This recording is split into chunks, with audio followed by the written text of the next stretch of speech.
I speak, and air is pushed through my vocal cords and mouth. The sound propagates through the air that separates us and hits your eardrums. It is transduced into electrochemical signals that propagate further through the neural network of your brain, making you see pictures, have thoughts, feel emotions. You can hardly stop it. Don't listen to these words. But how could you not? Don't think of a pink elephant. Don't do it. Pink. Elephant. Hard to resist.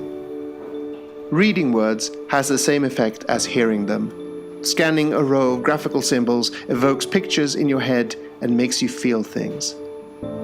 My musings on this started this morning when I began reading a book of poetry. Poetry intrigues me, but often leaves me nonplussed. Individual sentences, though, will leap out and slap me in the face or move me deeply. The book I was reading was Calling a Wolf by Kaveh Akbar. I'm not done reading the book yet, but this final line of one of his poems grabbed me. Blessed are those who can distract themselves, and blessed are the distractions.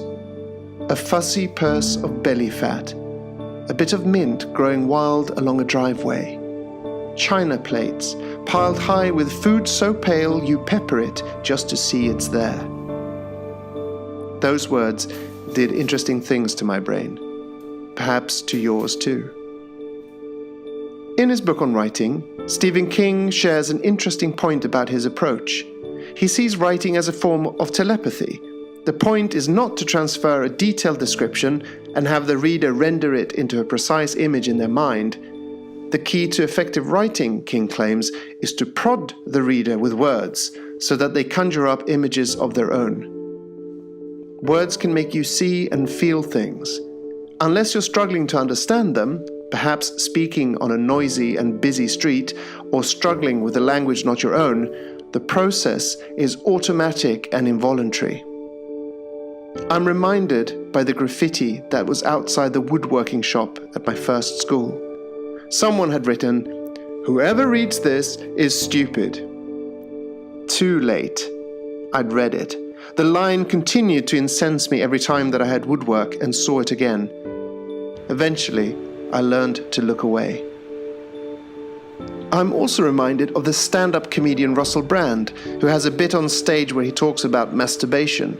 He describes his own private procedure in graphic detail and gets gradually more and more explicit, eventually provoking an audience-wide groan of discomfort and embarrassment, which he answers, as I remember it, by stating that he's only using words. It's only words. Words are nothing to be afraid of. And yet, words made an audience of more than 1,000 people simultaneously cringe. Words burrow themselves into our brains like parasitic worms, lay their idea eggs and wait for them to hatch. What happened to you as I spoke those final words?